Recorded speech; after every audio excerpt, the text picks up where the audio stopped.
प्रश्नावली 4.2 का तीसरा सवाल क्या है।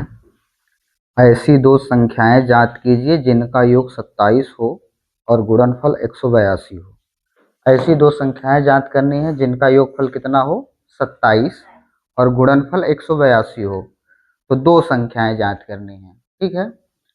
लेकिन दोनों संख्याओं में से दोनों संख्याएं अज्ञात हैं।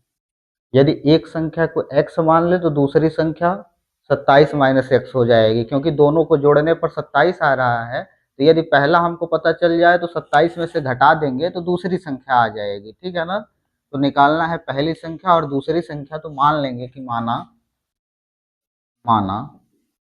पहली संख्या बराबर x। जब पहली संख्या x हो गई तो दूसरी संख्या क्या हो जाएगी, तो 27 माइनस एक्स। क्योंकि दोनों संख्याओं का योगफल 27 है और 27 दो संख्याओं का योगफल, तो पहली संख्या x हो गई तो दूसरी संख्या क्या हो जाएगी, 27 में से x को घटा देंगे, ठीक है। अब देखो आगे कहता है कि उनका गुणनफल 182 है। प्रश्नानुसार गुणनफल कितना है 100। इन दोनों संख्याओं का गुणनफल 182 है, यानी पहली संख्या और दूसरी संख्या का गुणा कर दे तो 182 हो जाएगा। तो गुणा कर दो, तो ये x फिर 27 माइनस एक्स बराबर 182 आ गया, ठीक है। अब ब्रैकेट को सॉल्व करें तो x का गुणा 27 के साथ तो 27x plus minus minus x square हो गया और बराबर 182। अब 182 को इधर ले आओ, एक्स स्क्वायर वाले पद को पहले लिखो, तो ये हो गया minus x square plus 27x minus 100 बराबर 0, ठीक है। अब देखो यहाँ पे एक्स स्क्वायर वाला पद माइनस है, तो माइनस को क्या करते हैं कॉमन निकाल दे। कॉमन निकालने पर ये होगा कि ये प्लस का हो जाएगा, तो फिर गुणनखंड करने में आसानी होगी, ठीक है ना। तो जब माइनस कॉमन निकाल दिए तो ये हो गया एक्स स्क्वायर और ये प्लस था तो फिर क्या बन जाएगा माइनस 27x और यहाँ पे माइनस था तो 182 बराबर 0। अब ये माइनस उधर चला जाएगा तो जीरो के साथ हो जाएगा, तो जीरो जीरो ही हो जाएगा। X square minus 27x plus 182 बराबर, अब इसका क्या करें गुणनखंड कर दें, ठीक है ना। ये द्विघात समीकरण बन गया। अब द्विघात समीकरण का गुणनखंड करके x और पहली संख्या और दूसरी संख्या निकाल लेंगे, ठीक है।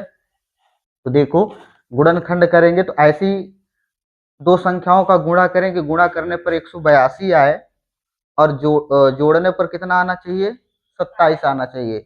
ये प्लस का चिन्ह है ना, तो इसका मतलब ये है कि जोड़ने पर 27 आए। दो संख्याओं का गुणा करें कि 182 आ जाए और जोड़ें तो क्या आ जाए। तो ऐसी कौन सी दो संख्याएं हैं कि जिनका गुणा करेंगे तो 182 होगा। तो इसके लिए बताए थे कि गुणनखंड करेंगे, कल बता रहे थे। तो गुणनखंड करेंगे, क्या पहले करेंगे गुणनखंड, तो वो संख्याएं पता चल जाएंगी। देखो कैसे, 182 का गुणनखंड कर देंगे तो 2 नमा 18 और ये हो जाएगा 2 एकम 2, ठीक है। फिर ये हो जाएगा 9 1 10, 3 से भी नहीं कटेगा तो 7 से कट जाएगा। इससे तो 7 एकम 7 और 7 त्रिक 21, फिर ये 13 13 से कट जाएगा, तो ठीक है ना। तो ये 7 दूना 14 और ये 13, यानी कि 14 में 13 का गुणा करेंगे तो कितना हो जाएगा, 14 में 13 का गुणा करेंगे तो 182 होगा, ठीक है ना। 14 में 13 का गुणा करेंगे तो 182, तो 14 और 13 का गुणा करने पर 182 हो रहा है और 14 में 13 जोड़ दे तो कितना हो रहा है 27, ठीक है ना। देखो 2 का गुणा 7 के साथ कर दो, 2 सत्ते, यानी दो भागों में बांट दो, दो संख्याओं में ऐसे बांटो कि गुणा करोगे तो ये तो कंफर्म है कि 182 ही आएगा। गुणनखंड यदि किए हो तो इसका इधर वाले का गुणा करोगे तो 182 ही आएगा। तो इसको दो भागों में बांट दें, लेकिन दो भागों में ऐसे बांटें कि उनका जोड़ 27 आ जाए। जोड़ कितना आ जाए 27, ठीक है ना। तो 2 सत्ते 14 और ये 13 है तो 13 अलग कर दिए, 14 अलग कर दिए, तो 13 में 14 का गुणा करेंगे तब पर भी आएगा 182 ही, लेकिन 14 में 13 को जोड़ देंगे तो 27 आ जाएगा, ठीक है ना। तो ये वाला सेट हो रहा है तो यहाँ पे लिख दें, ठीक है ना, कोई दिक्कत। तो लिखो क्या होगा, x square minus 14 plus 13 x plus 182 बराबर 0। ठीक है, इधर लिख देते हैं। अब क्या होगा, एक्स स्क्वायर माइनस 14 का गुणा एक्स के साथ तो 14 एक्स। ठीक है, अब ये माइनस है और ये प्लस है तो प्लस माइनस का गुणा माइनस, और 13 एक्स हो गया और प्लस 182 बराबर, कोई दिक्कत। अब कॉमन निकाल दो, तो कॉमन एक्स दिख रहा है, बाकी बचा कितना, एक्स माइनस 14, और यहाँ से माइनस 13 कॉमन निकाल दो तो बचा कितना, एक्स प्लस एक्स माइनस, ठीक है ना, 13 कॉमन आ गया क्योंकि 13 13 गुणे 14 इसमें है तो 13 इसमें भी है, 13 कॉमन आ गया, बच गया एक्स माइनस 14। इसको फिर से लिख लो, ये हो गया तुम्हारा एक्स माइनस 14, और ये बच कितना गया, एक्स माइनस 13 बराबर 0। तो एक्स माइनस 14 बराबर 0, तो यानी एक्स बराबर 14, और एक्स माइनस 13 बराबर 0, तो यानी कि एक्स बराबर, एक संख्या 13 है और एक संख्या, तो चाहे इसको 13 को पहली संख्या मान लो, चाहे 14 को पहली संख्या मान लो, ठीक है ना।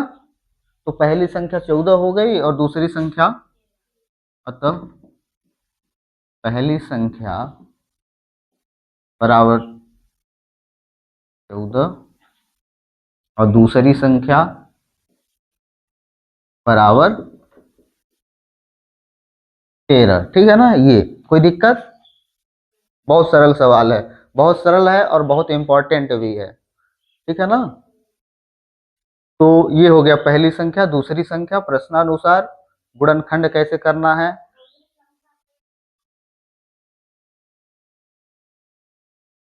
हाँ तो वही आएगा ना। यदि पहली संख्या 13 मानते हो तो 27 में 13 घटाओगे तो 14 आएगा। पहली संख्या 14 मानते हो तो 27 में से 14 को घटाओगे तो 13 आ जाएगा। ठीक है ना, तो आएगा वही। अतः संख्याएं 13 और 14 हैं। ठीक है ना, तो ये हो गया। ठीक है, कोई दिक्कत, समझ में आया। चलो लिख लो इसको।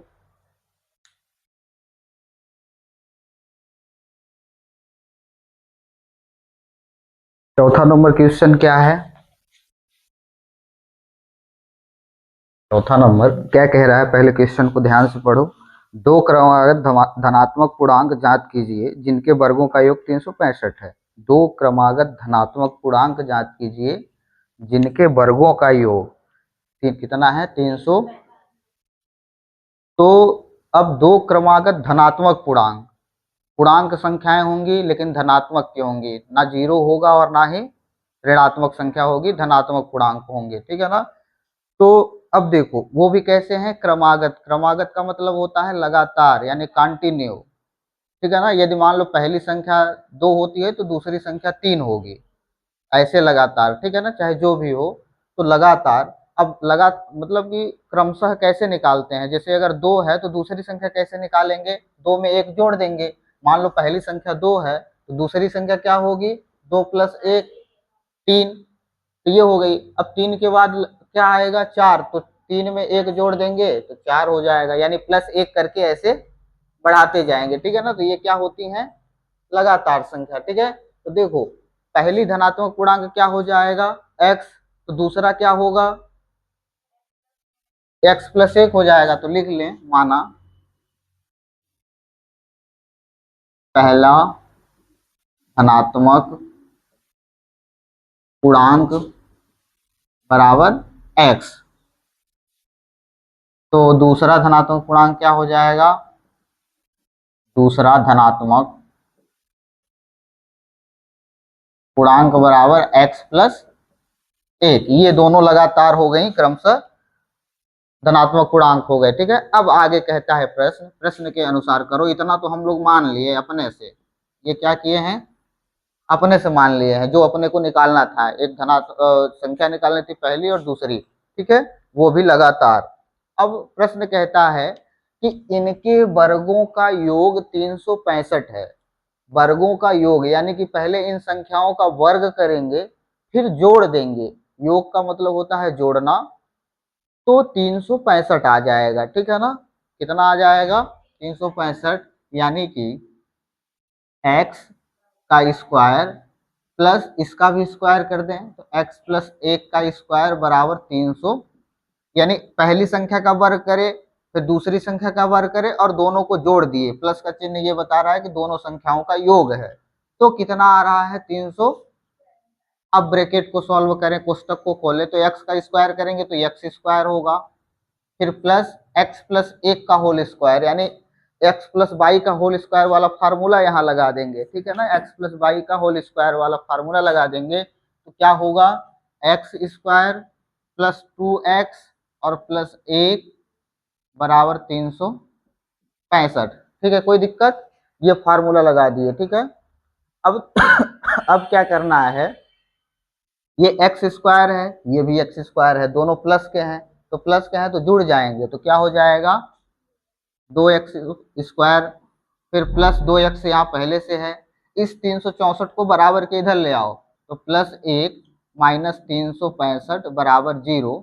एक लाइन और सॉल्व करो तो क्या होगा 2x square plus 2x minus 365 में प्लस 1 करोगे यानी कि प्लस माइनस घट जाएगा तो 364 बचेगा, कितना बचेगा।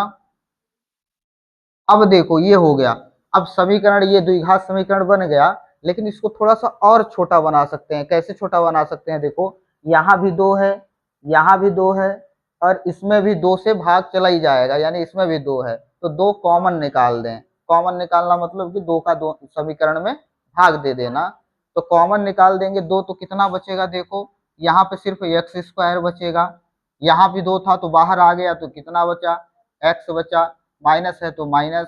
अब यहाँ से भी 2 निकाल दोगे तो यानी इसमें 2 का भाग दे दोगे तो कितना होगा, 2 एक कम 2 बचा, ये 16 तो 2 अट्ठे 16, 2 दूनी 4 यानी 182 आ गया, कितना आ गया। अब 2 को इधर ले जाओगे तो 0, क्योंकि 2 इसके गुणे में है, उधर जाएगा तो भाग में हो जाएगा तो 0 में 2 का भाग दोगे तो 0 ही होगा, ठीक है ना। तो ये कितना हो गया, x square plus x minus 182 बराबर, ये बन गया समीकरण, ठीक है ना, थोड़ा सरल बन गया। अब ऐसी संख्याओं का गुणा करो कि 182 आए और जोड़ घटाने के बाद 1 आ जाए। ऐसी संख्याओं का गुणा करें कि 182 और घटाने के बाद 1, ठीक है ना। तो अभी पिछले सवाल में किए हैं, 182 को तोड़े थे 2 भागों में तो यानी कि 14 गुणा 13, तो 14 में 13 का गुणा कर रहे थे तो 182 आया था और 14 में से 13 को घटा देंगे तो 1 आ जाएगा, इसमें घटाना है उसमें जोड़ना था, ठीक है ना। तो ये कैसे क्या हो जाएगा, देखो x square plus 14 minus 13 x minus 182 बराबर 0, ठीक है, कोई दिक्कत। अब यहाँ से कोष्टक को हल करो, एक्स स्क्वायर प्लस 14 का गुणा एक्स के साथ तो 14x, अब ये प्लस है और ये माइनस है तो प्लस माइनस का गुणा, माइनस प्लस माइनस का गुणा, तो ये 13x हो गया और ये माइनस 182 बराबर। अब कॉमन निकालो, क्या करोगे, कॉमन निकालोगे, दो दो पदों में से तो कॉमन निकालना तो बहुत बढ़िया सीख गए हो। अब तो x कॉमन निकल जाएगा, बचेगा कितना, x प्लस 14, यहाँ से माइनस 13 कॉमन निकल जाएगा तो बचेगा कितना, x प्लस 14, माइनस कॉमन निकलेगा तो फिर यहाँ प्लस हो जाएगा, ठीक है ना। दो दो पदों में से कॉमन निकाल दें तो ये हो जाएगा, देखो x कॉमन निकला, बचा कितना, x प्लस 14, फिर यहाँ पे माइनस 13 कॉमन निकाल दो तो बचेगा कितना, x प्लस 14 बराबर, कोई दिक्कत। अब x प्लस 14 को लिख लो और x माइनस 13 बच गया तो ये बराबर 0। अब दोनों को निकाल लो, मूल निकाल लो इनके, यानी तो x प्लस 14 बराबर 0, x बराबर माइनस 14, ठीक है ना। x बराबर कितना आ गया है पहले बार में, माइनस 14, लेकिन अब ये x बराबर माइनस 14 आया है तो सवाल को पढ़ो, क्या कहता है कि धनात्मक पूर्णांक, दो क्रमागत धनात्मक पूर्णांक होंगे तो ये क्या धनात्मक है, ये तो ऋणात्मक आ गया, इसका मतलब कि इसको हम स्वीकार नहीं कर सकते, ये असंभव है, ये वाला मान आना। क्यों असंभव है, असंभव है क्योंकि सवाल प्रश्न कहता है कि धनात्मक पूर्णांक ही होने चाहिए, तो धनात्मक पूर्णांक है नहीं, ये ऋणात्मक पूर्णांक आ गया, इसलिए ये नहीं होगा। तो यहाँ पे हम लिख देंगे कि ये संभव नहीं है, या फिर लिख देंगे अस्वीकार, जो लिखना हो, अस्वीकार या फिर संभव नहीं है। अब दूसरे के लिए देखो, तो ये हो जाएगा एक्स, एक्स माइनस 13 बराबर 0। तो एक्स बराबर कितना हुआ, तो ये आ गया 13, यानी पहली संख्या क्या हो जाएगी, 13। ठीक है ना, ये वाला संभव है। तो पहला धनात्मक पूर्णांक क्या होगा, तो अतः पहला धनात्मक पूर्णांक बराबर 13। तो दूसरा क्या हो जाएगा, दूसरा धनात्मक पूर्णांक, तो दूसरा 13 में एक जोड़ देंगे, 13 प्लस 1 बराबर 14 आ गया। ठीक है, कोई दिक्कत, ये इस प्रकार से हल हो गया। ठीक है ना, तो यही निकालना था कि क्या होगा, तो पहला 13 दूसरा 14। ठीक है, कोई दिक्कत, समझ में आ गया। चलो लिख लो इसको।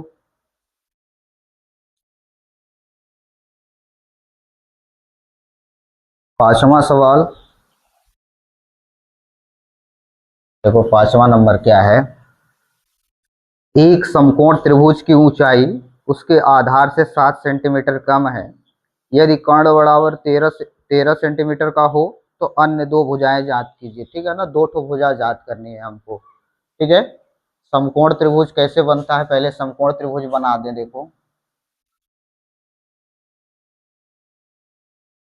ठीक है, ये यहाँ पे 90 डिग्री है। ठीक है, समकोण त्रिभुज, जिस त्रिभुज में एक कोण 90 डिग्री हो उसको समकोण त्रिभुज कहते हैं। ठीक है, अब इसमें क्या कह रहा है, तीन तो भुजा होती है इसमें। ठीक है, त्रिभुज में तो तीन भुजाएं होती ही हैं, तो तीन भुजा है, लेकिन तीनों भुजाओं का इसमें नाम दिया है। क्या क्या नाम दिया है, पहले नाम को देखें।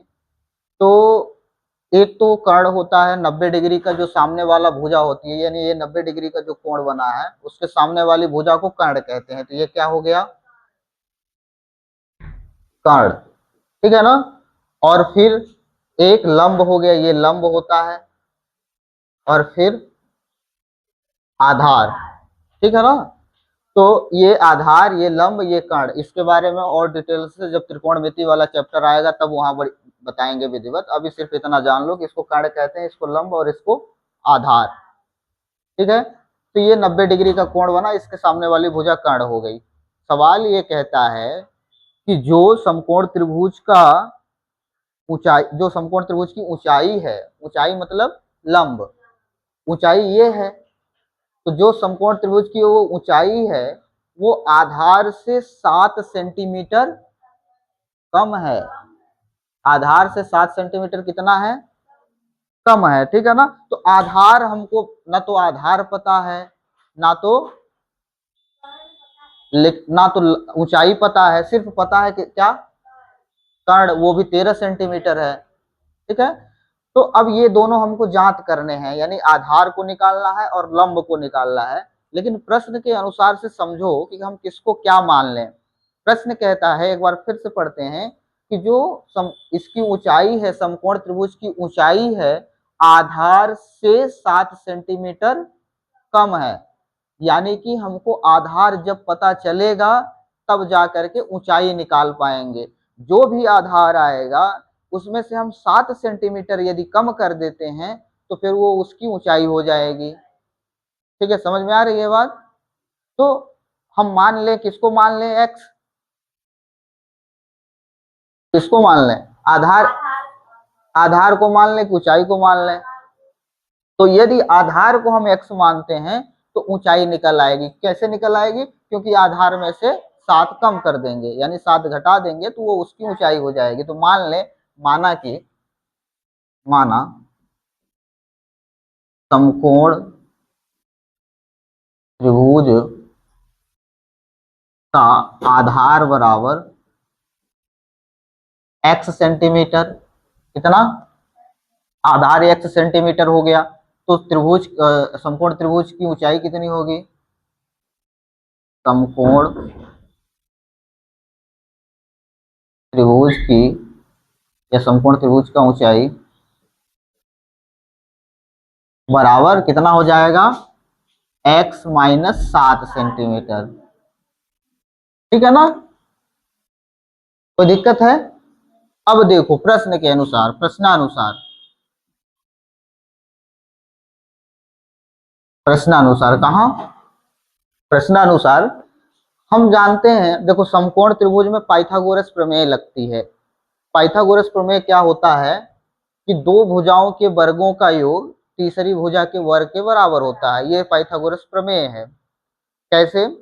दो भुजाओं के वर्गों का योग, यानी कि ये आधार का और लंब के भुजाओं का वर्ग करके जोड़ दें तो इस तीसरी भुजा के, यानी जो सबसे बड़ी भुजा होती है उसके वर्ग के बराबर आता है। ठीक है ना? तो वर्ग, सबसे बड़ी भुजा वर्ग, सबसे बड़ी भुजा क्या है? कर्ण है। और इन दोनों की भुजाओं के वर्गों का योग, तो सीधे लिख दें प्रश्नानुसार, आधार का स्क्वायर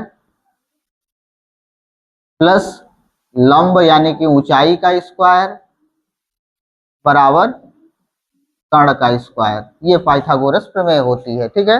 आधार का स्क्वायर करके लंब का स्क्वायर करके जोड़ दें तो कर्ण के स्क्वायर के बराबर आ जाती है। ठीक है? कोई दिक्कत? अब देखो आधार कितना है? x, तो x का स्क्वायर प्लस लंब कितना है? लंब मतलब ऊंचाई, तो ऊंचाई कितनी है? x माइनस 7 का स्क्वायर। और कर्ण कितना है? तो 13 का स्क्वायर हो गया ये।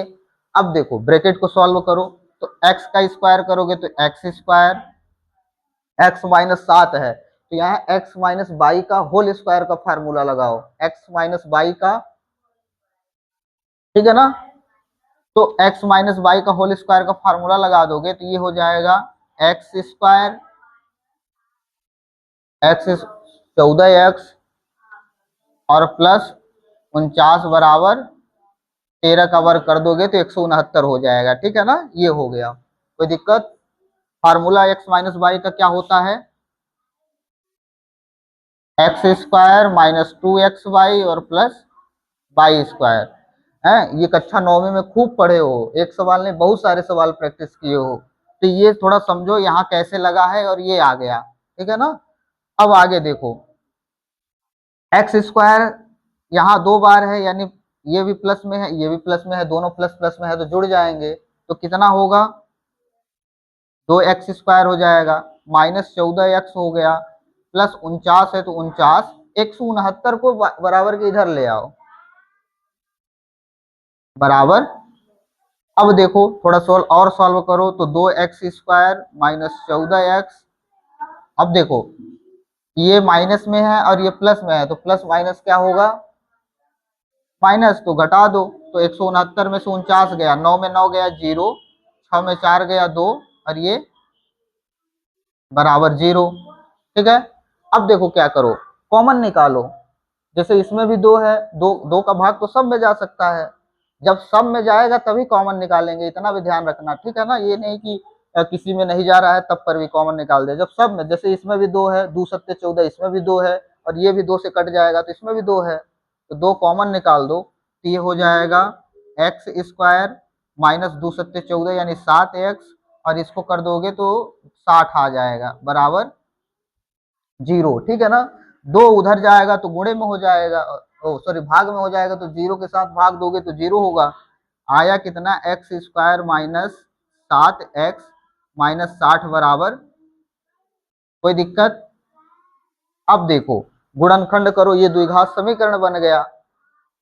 ये क्या हुआ? द्विघात समीकरण बन गया।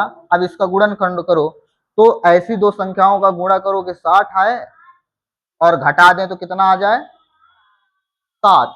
तो ऐसी कौन सी संख्या है कि 60 आ जाए?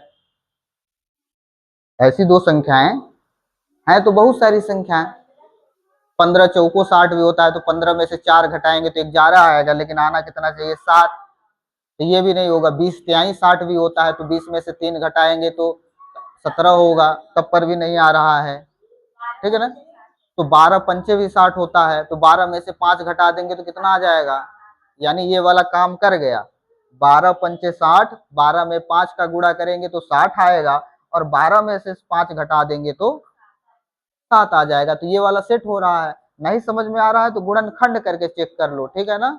लेकिन गलत नहीं होना चाहिए। अब देखो कैसे होगा, एक्स स्क्वायर माइनस अब देखो 7 के जगह पे लिख देते हैं कितना, 12 माइनस 5, 60 बराबर, कोई दिक्कत। अब देखो एक्स स्क्वायर है और ये माइनस, कोष्टक को खोलो तो ये 12x हो गया, और ये माइनस मिलकर के प्लस हो गया, तो माइनस माइनस प्लस 5x हो गया, और ये माइनस 60 बराबर, अब कॉमन निकाल दो, सिंपल सा। तो कॉमन निकालोगे तो x कॉमन आ जाएगा, बचेगा कितना, x माइनस 12, यहाँ से 5 कॉमन निकल आएगा तो बचेगा कितना, x माइनस बराबर, ठीक है। अब x माइनस 12 को एक साथ लिख लो, एक कॉमन निकाल दो, और बचा कितना, x प्लस बराबर 0। अब देखो क्या होगा, x माइनस 12 बराबर 0, तो x बराबर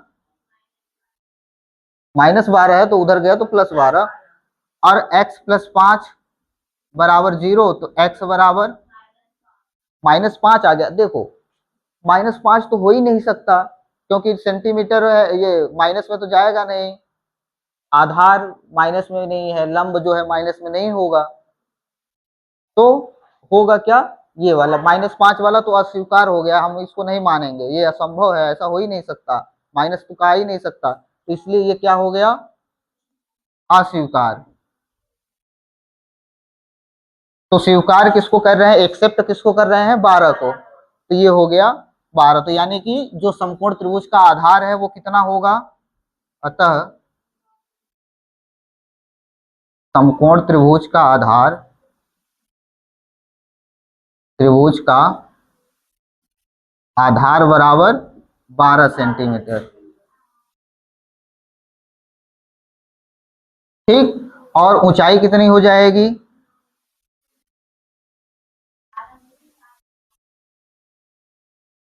त्रिभुज की ऊंचाई आ गई 12 माइनस 5, तो यानी इसका 12 माइनस 7, यानी कि 5 सेंटीमीटर, ठीक है ना, ये हुआ। तो यही निकालना था, कोई दिक्कत, ठीक है ना, ये त्रिभुज वाला आ गया, बहुत सरल सवाल है, कोई दिक्कत नहीं है, बस थोड़ा सा कैसे मानना है और फिर करना क्या है, समीकरण बन गया तो फिर गुणनखंड आसानी से कर लेंगे, ठीक है ना, कोई दिक्कत है, चलो लिख लो इसको।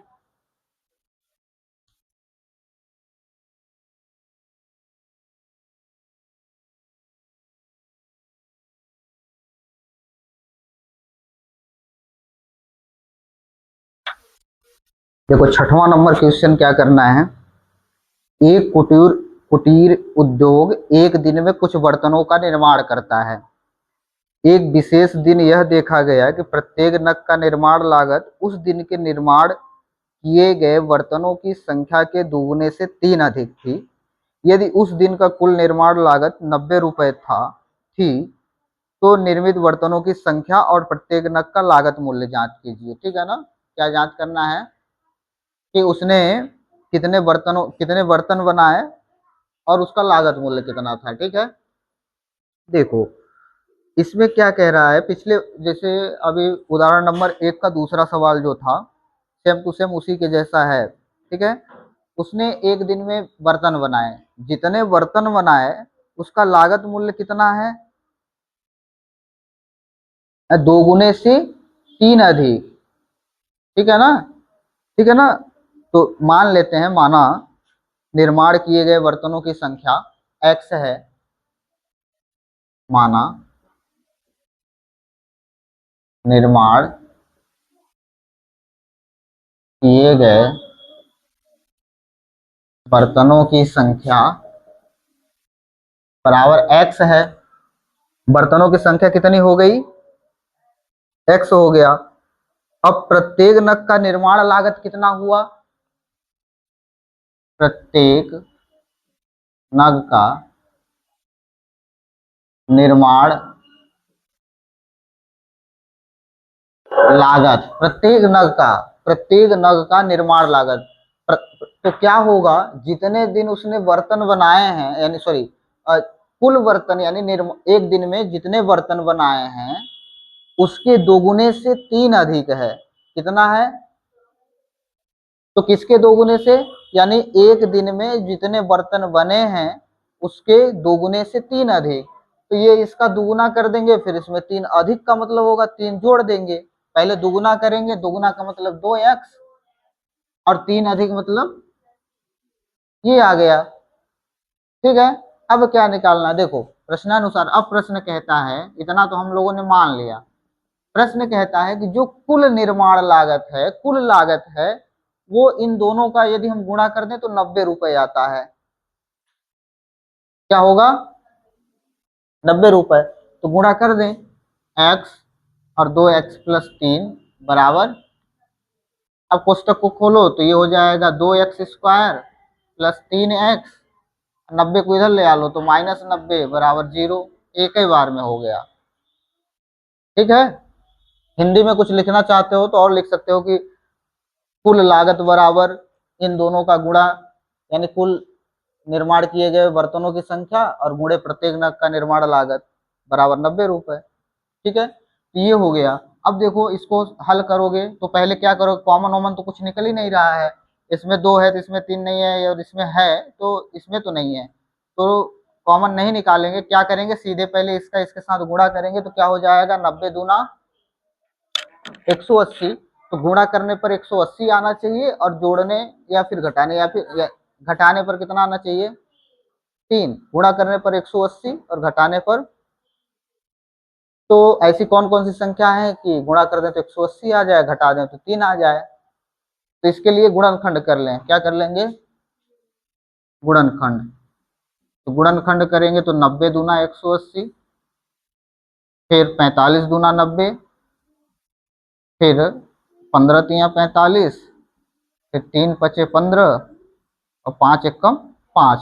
अब इसको ऐसे 2-3 भागों में बांटो, देखो 2 दूना 4, 4 तिहाई 12, तो ये 12 एक भाग हो गया, और 5 तिहाई, यानी 12 और 15 का गुणा करेंगे तो ये तो कंफर्म है कि 180 आएगा, और 15 में 12 को घटा देंगे तो ये भी 3 आ जाएगा, यानी यही वाला सेट हो जाएगा। तो कर दो, 2x square plus 15 minus 12 x minus 90 बराबर 0। पुस्तक को खोलो, 2x स्क्वायर प्लस 15x, और ये प्लस माइनस माइनस, और 12x और माइनस 90 बराबर 0।